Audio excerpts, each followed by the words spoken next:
नमस्कार विद्यार्थी मित्रांनो, सुमन हायस्कूल नंबर 6 इयत्ता 10वी विषय विज्ञान प्रकरण नंबर 6 जैविक क्रिया, याला इंग्लिशमध्ये लाईफ प्रोसेसेस असे म्हणतात। तर आपण या पाठामध्ये उपघटक म्हणून सर्वप्रथम प्रस्तावनाविषयी पाहूया की आपण सजीव आहे की निर्जीव असा फरक आपण कशा प्रकारे करत असतो। म्हणजे आपण जाणून घेत असतो की आपण सजीव आहेत किंवा निर्जीव आहे, की आपल्या जवळपास असलेल्या ज्या वस्तू आहेत ते कशा प्रकारे आपण ओळखू शकतो की सजीव आहेत किंवा निर्जीव, याच्यातला आपण फरक पाहत असतो। जर आपण समजा की कुत्र्याला पडताना पाहिलं असेल किंवा गाईला रवंथ करताना म्हणजे गवत खात असताना पाहिलं असेल किंवा एखादा माणसाला जोराने ओरडत असताना पाहिलं असेल तर आपल्याला समजते की ते सजीव आहेत। म्हणजे त्यांच्या क्रिया होत असतात, बोलणे किंवा कुत्र्याचे पळणे किंवा गाईला गवत खाताना पाहणे किंवा एका ठिकाणाहून दुसऱ्या ठिकाणी जाताना पाहणे, तर आपल्याला समजते की सजीव आहेत। पण जर कुत्रा, गाय किंवा माणूस झोपलेला असेल तर हो, तरीसुद्धा आपण त्यांना सजीवच मानू।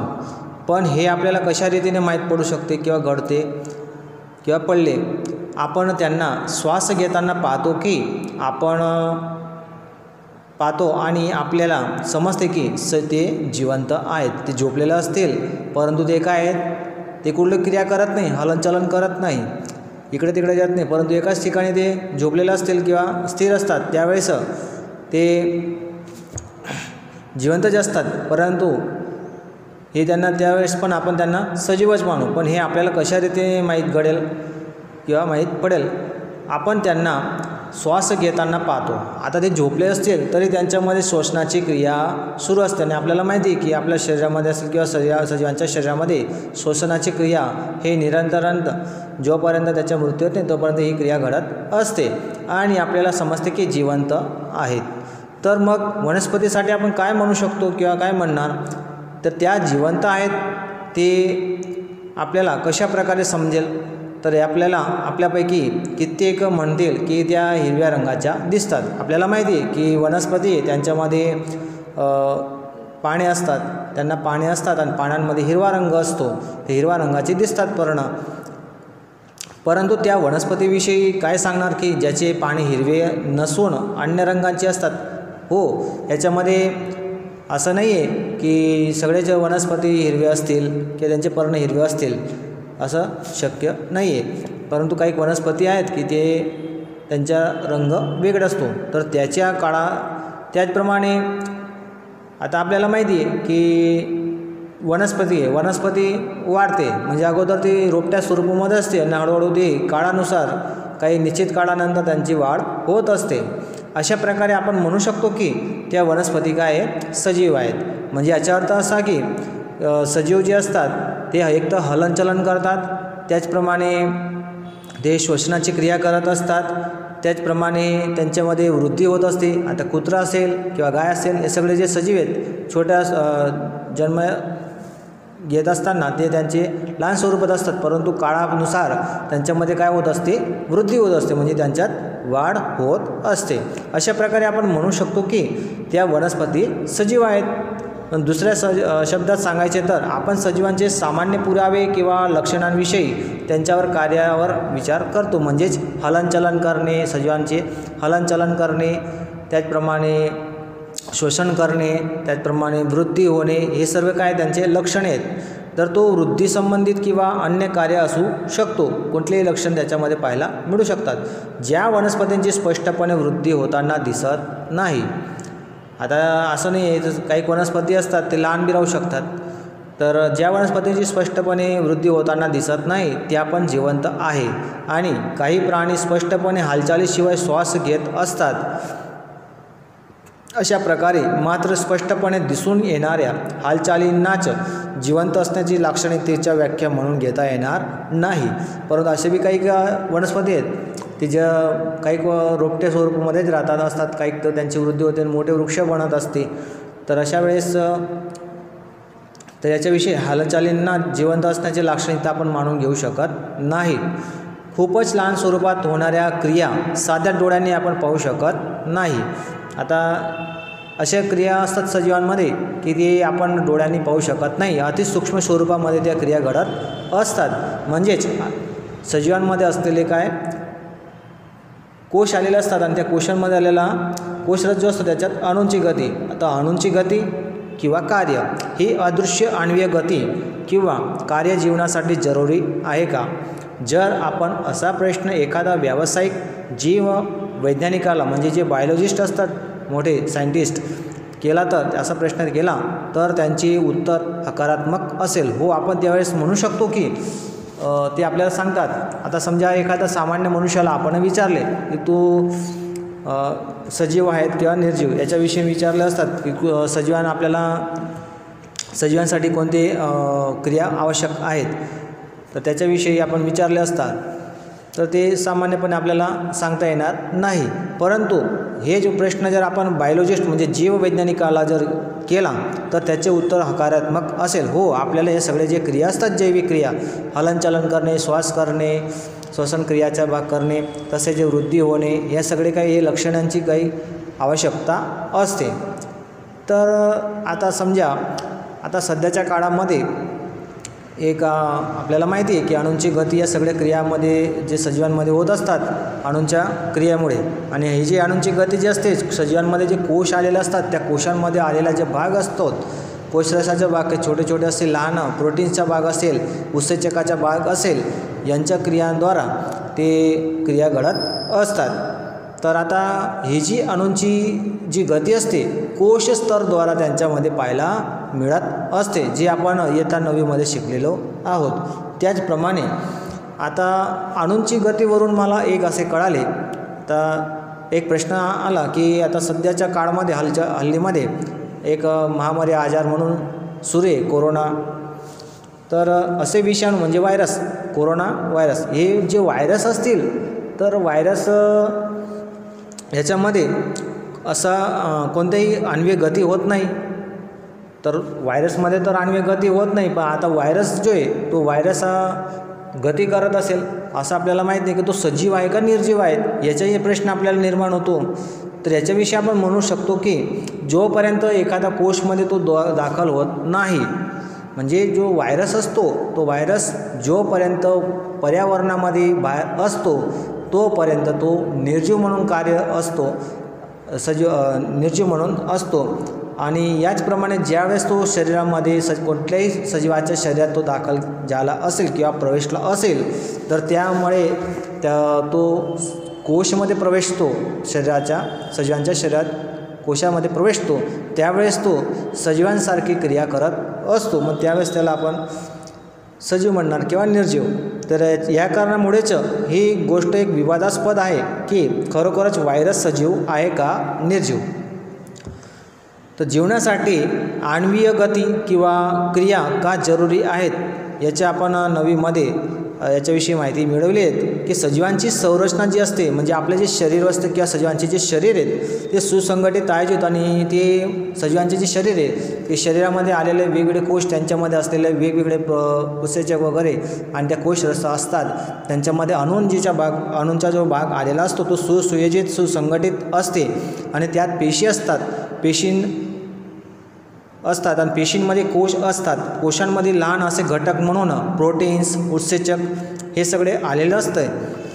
सजीवांची ही संघटित आणि किंवा सुविकसित संरचना काळाबरोबर पर्यावरणीय परिणामामुळे विघटित होते, म्हणजे अणूंचे विघटन होते. जर ही व्यवस्था खंडित झाली तर सजीव जास्त काळपर्यंत जिवंत राहू शकत नाही. म्हणजे यांच्यामध्ये काही त्रुटी निर्माण झाली तर तेव्हा आपण त्याचे जिवंत राहू शकत नाही, कारण की ही अणूंची गती पण जिवंत राहण्यासाठी आपल्या सजीवांच्या शरीराला आवश्यक आहे. त्यामुळे सजीवांच्या शरीरामध्ये दुरुस्ती तसेच रक्षणाची आवश्यकता असते. या सर्व संरचना अणूंनी बनलेल्या असल्यामुळे त्यांनी अणूंनी सतत गतिशील किंवा कार्यरत ठेवले पाहिजे. आता संरक्षणाची गोष्ट आली याच्यात. तर संरक्षण की जसं की आपल्याला माहिती आहे की असे सजीवांना संरक्षण प्राप्त होणे म्हणजेच आपल्या शरीरामध्ये जे पण काही रोग असतील किंवा काही त्रुटी निर्माण झाल्या असतील किंवा काही जखम झाले असतील तर ते उदाहरणार्थ आपल्या हातावरती कुठं काही खरोच वगैरे आले असतील, काही जखम झाले असतात, तर ते परत काही दिवसांनंतर जसे तर तसे ते चांगले होतात. म्हणजे आपल्या शरीरामध्ये जे कोश असतात ते काय करत असतात, जखमेच्या किंवा त्रुटी असलेला जो भाग असेल तर त्या ठिकाणी ते त्याला समारकाम करतात, म्हणजेच त्याला इजाग्रस्त भागांना नवीन भाग तयार करण्यासाठी ते कार्य करत असतात. यासाठी त्यांच्या कोशांमध्ये अणूंची गती होणे आवश्यक आहे, म्हणजे शरीरात अणूंची गती होणे आवश्यक आहे संरक्षणासाठी. किंवा आपण आजारी पडत असतो तर त्यावेळेस आपल्याला कसली आवश्यकता पडत असते, इम्युनिटी, म्हणजे आपली रोगप्रतिकारशक्तीची आवश्यकता असते. आणि ही रोगप्रतिकारशक्ती आपल्या शरीरामध्ये जोपर्यंत कोशांची किंवा सजीवांमध्ये अणूंची जी गती होत असते वेगवेगळ्या कोशांद्वारा, त्याच्याद्वारा आपल्याला हे रोगप्रतिकारशक्ती प्राप्त होत असते आणि रोगांपासून आपल्याला संरक्षण मिळत असते. तर हे जे क्रिया असतात, तर हे संरक्षणासाठी सजीवांमध्ये संरक्षणात्मक क्रिया कोणत्या असू शकतात त्याच्याविषयी आपण पुढे पाहूया. तर याच्यावरून आपण म्हणू शकतो की जैविक क्रिया म्हणजे काय. हे सगळे घडणाऱ्याचं काय, सगळ्या जैविक क्रिया. तर जैविक क्रिया म्हणजे काय, याला इंग्लिशमध्ये व्हॉट आर लाईफ प्रोसेस. सजीवांच्या रक्षणाचे कार्य निरंतर झाले पाहिजे. हे कार्य त्या वेळेला पण होते तेव्हा कोणतेही निश्चित कार्य होत नाही. जेव्हा आपण झोपलेलो असतो किंवा वर्गखंडामध्ये बसलेलो असतो तेव्हा पण हे रक्षणाचे कार्य होत असते. अशा सर्वच क्रिया की ज्या सामूहिक स्वरूपात संरक्षणात्मक क्रिया किंवा कार्य करतात त्यांना जैविक क्रिया असे म्हणतात. आपण झोपलेलो असतो किंवा बसलेलो असो किंवा आजारी पडलेलो असो, परंतु आपल्या शरीराच्या आंतरिक आपल्याला असे रोगप्रतिकारशक्ती ती आपल्याला देत असतात संरक्षणासाठी. त्यावेळेस ही जी क्रिया असते त्या शरीरामध्ये निरंतर होत असते. तर हे असे जे सामूहिक स्वरूपामध्ये संरक्षणात्मक स्वरूपामध्ये आपल्याला जे शरीरामध्ये ज्या क्रिया करत असतात कोशांद्वारा किंवा त्यांना जैविक क्रिया असे म्हणतात. त्याचप्रमाणे जखम किंवा तुटण्याच्या क्रियांना थांबविण्यासाठी संरक्षणात्मक क्रियांची आवश्यकता असते. त्यासाठी ऊर्जेची आवश्यकता असते. सजीवांच्या शरीरामध्ये ही ऊर्जा आपल्याला बाहेरून येते, म्हणून ऊर्जेचे स्रोत बाहेरून सजीवांच्या शरीरामध्ये स्थलांतर करण्यासाठी एखादी क्रिया झाली पाहिजे. या ऊर्जेच्या स्रोताला आपण अन्न किंवा आहार म्हणतो. त्यांना शरीराच्या आत दाखल करण्याच्या क्रियेला पोषण म्हणतात. पोषण असे म्हणतात. आता पोषण भाग आला, याचा अर्थ असा की आपल्याला रोगप्रतिकारशक्ती जी असते शरीरामध्ये सजीवांच्या रक्षणासाठी ती कुठून प्राप्त होऊ शकते. जो आहार आपण घेत असतो त्या आहाराद्वारे आपल्या शरीराचे जे सजीवाचे जे शरीर असते त्याचं रक्षण होते, पोषण होते. त्याच्यातून पोषण झाल्यामुळे काय होते, ते या प्रकारची ऊर्जा निर्माण होते आणि त्याच्याद्वारे आपल्याला या जैविक क्रिया करण्यासाठी हे पोषणाची आवश्यकता असते. जर सजीवांमध्ये शारीरिक वृद्धी होत असेल तर त्यासाठी त्यांना जास्तीची कच्च्या सामग्रीची पण आवश्यकता असते. कच्चे सामग्री म्हणजे जो आपण आहार वगैरे घेत असतो ते. म्हणून पृथ्वीवरील जीवन कार्बन आधारित अणूंवर निर्भर आहे.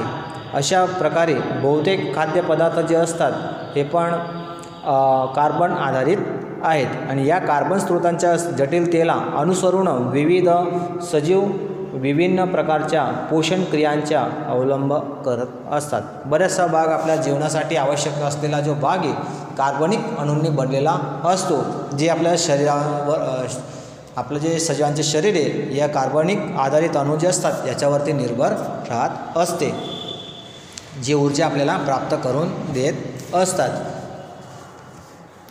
ऊर्जेचा हा बाह्य स्रोत विविध प्रकारचा असू शकतो, पण पर्यावरण कोणत्याही एका सजीवाच्या नियंत्रणामध्ये नाही. शरीराच्या आतील ऊर्जेच्या या स्रोताची विघटन किंवा निर्माण करण्याची आवश्यकता असते. म्हणजे एक प्रकारे निर्माण बी करणे आणि तसेच त्याचं विघटन पण करणे या क्रिया आवश्यक असतात. म्हणजेच अंतिम ऊर्जेचा स्रोत एक समान ऊर्जा स्रोतामध्ये परिवर्तित झाला पाहिजे आणि या विविध अणूंच्या आण्विक गती किंवा कार्यासाठी तसेच शरीरांचे रक्षण आणि वृद्धीसाठी आवश्यक अणूंचे निर्माण झाले पाहिजे. त्यासाठी शरीराच्या आत रासायनिक क्रियांची एक शृंखला निर्माण झाली पाहिजे. जसे की आता आपण आहार घेतो, आहार घेतल्यानंतर आपण शरीरामध्ये त्याच्याद्वारे वेगवेगळे पोषण विटामिन्स वगैरे जे असतील त्यांच्याद्वारे आपल्या शरीरामध्ये पोषणचा भाग निर्माण होतो. त्याचप्रमाणे शोषणाचा जो भाग आहे, पोषणानंतर शोषणामध्ये जसं की ऑक्सिडेशन रिडक्शन प्रक्रिया असतील, ऑक्सिडेशन रिडक्शन प्रक्रियाच्या अणूंच्या विघटनाची काही सामान्य रासायनिक प्रक्रिया आहेत. त्यासाठी मोठ्या प्रमाणावर शरीराच्या बाहेर स्रोतामधून ऑक्सिजन मिळावा लागतो. शरीराच्या बाहेरून ऑक्सिजनला ग्रहण करून आणि कोशांच्या आवश्यकतेला अनुलक्षून खाद्य स्रोतांच्या विघटनामध्ये उपयोग करण्याच्या क्रियेला आपण श्वसन असे म्हणतो. आता याचा अर्थ असा की आपण वातावरणात राहत असतो आणि आपल्या शरीरामध्ये जे वेगवेगळे कोश आलेले असतात, या कोशांना जसं आपल्याला जिवंत राहण्यासाठी ऑक्सिजनची आवश्यकता असेल, तर त्याचप्रमाणे आपल्या सजीवांमध्ये जे कोश आलेले असतात, या कोशांमध्ये काय असते, यांना पण जिवंत राहण्यासाठी ऑक्सिजनची आवश्यकता असते. आता आपल्याला माहिती आहे की आपलं जे सजीवांचे जे शरीर आहे, एक प्रकारे शरीराची रचना कशा प्रकारे झाली आहे की जसं की कोश निर्माण होतो आणि कोशांच्या समूहाने पेशी निर्माण होते आणि पेशींच्या समूहाने तंत्र निर्माण होते आणि तंत्रांच्या समूहाने अवयव बनतात. आणि तंत्र म्हणजेच अवयव. तर या तंत्रांच्या समूहाने काय तयार होते, शरीर निर्माण होत असते. तर त्याच्यामध्ये बी एक श्वसन एक प्रकार काय आहे, तंत्र आहे.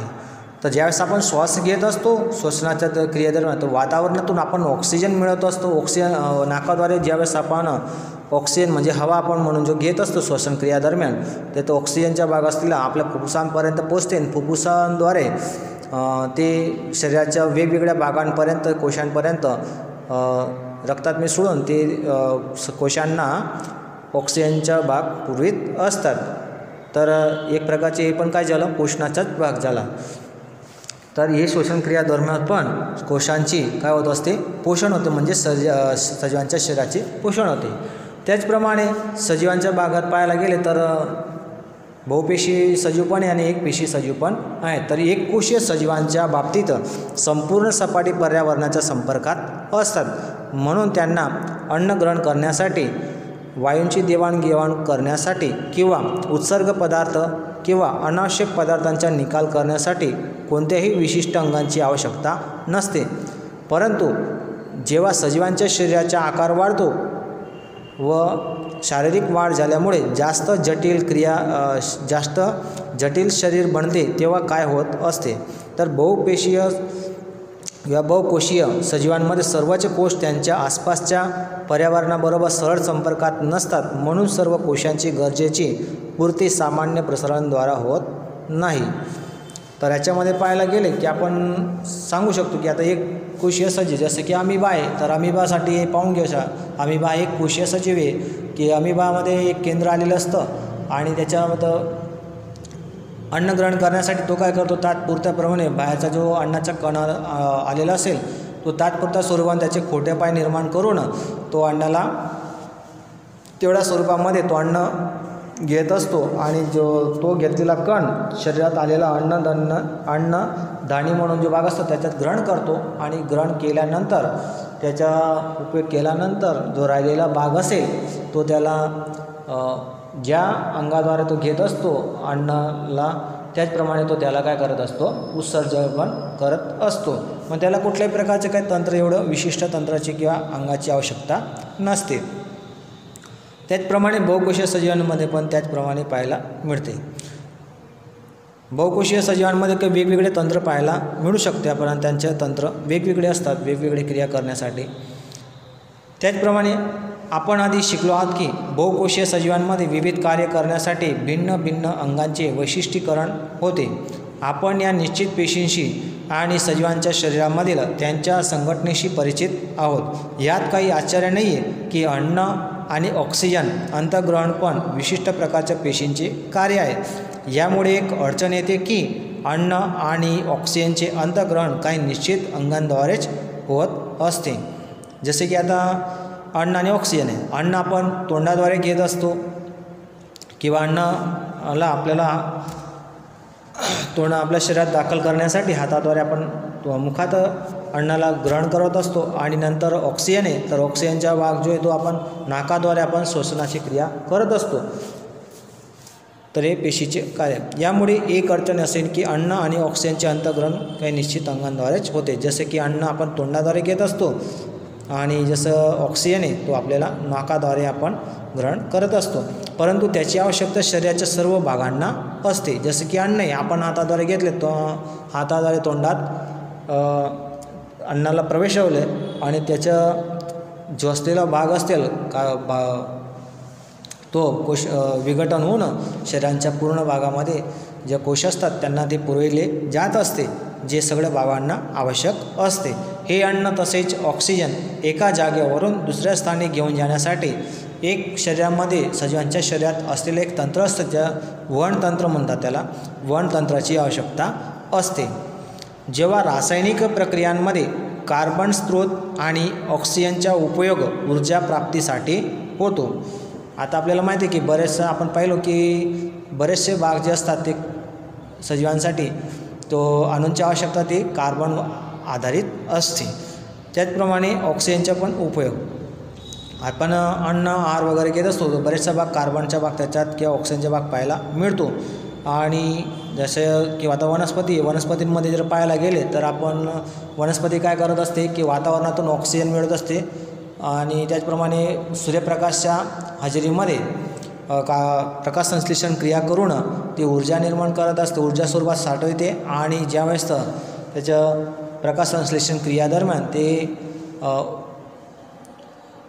आपल्या ग्लुकोजचे निर्माण करते, म्हणजेच ग्लुकोजचा भाग निर्माण करते, जे स्टार्च स्वरूपामध्ये वनस्पतीमध्ये संग्रहित होत असते आणि त्याच्याद्वारे ही जी ऊर्जा निर्माण होते ही ऊर्जा स्टार्च स्वरूपामध्ये पाहायला मिळते, जे सूर्यप्रकाशाच्या गैरहजेरीमध्ये वनस्पती उपयोगात घेत असते. आणि शेवटी त्याच्यातनं कार्बनचा भाग पाहायला मिळत असतो आणि ऑक्सिजनचा भाग पण पाहायला मिळत असतो. ती आपण याच्याविषयीची प्रकाश संश्लेषण क्रियाविषयी पुढच्या टॉपिक्समध्ये पाहणारच आहोत. तेव्हा अशी निपज किंवा उत्पादक पण तयार होतात की जे शरीराच्या कोशांसाठी आवश्यकच नाही तर हानिकारक पण होऊ शकतात. या अनावश्यक उत्सर्ग उत्पादने किंवा निपजांना शरीरामधून बाहेर काढण्यासाठी अति आवश्यक असते. आता असाही भाग की जेवढं आपल्याला आवश्यक आहे तेवढं तर होऊ शकतं, पण जो अनावश्यक भाग निर्माण होत असतो शरीरामध्ये त्याला आपण किंवा निपज जे असतात ते त्यांना बाहेर टाकण्यासाठी किंवा काढण्यासाठी अति आवश्यक असते. या क्रियेला आपण काय म्हणू शकतो, उत्सर्जन म्हणू शकतो. आता आपण ज्यावेळेस अनावश्यक घटक जसे की आता समजा आपल्याला जो घाम येत असतो किंवा श्रम होतो तेव्हा घाम येत असतो, तर हे श्रम जे असतात आपल्याला शरीरामध्ये जे मूत्राचा भाग आलेला असतो, मूत्रपिंडाचा भाग असतो, त्या मूत्रपिंडाद्वारा तो मूत्रमार्गाद्वारे तो बाहेर टाकला जात असतो. त्याचप्रमाणे जो अन्न घेत असतो जेवढा पचलेला भाग असेल अन्नाचा तेवढा आपला हे आहे पचलेला भाग असतो तेवढा हे होऊ शकतो, पचन होऊन जाते. जो राहिलेला भाग असतो कचरा तो शरीराच्या मळद्वारा तो उत्सर्जित केला जातो, म्हणजे बाहेर टाकला जातो. या क्रियेला उत्सर्जन असे म्हणतो.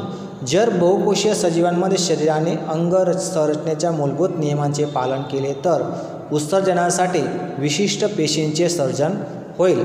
याचा अर्थ असा होतो की परिवहन तंत्राला उत्सर्गद्रव्य कोशामधून उत्सर्जन पेशीपर्यंत पोचावे लागेल.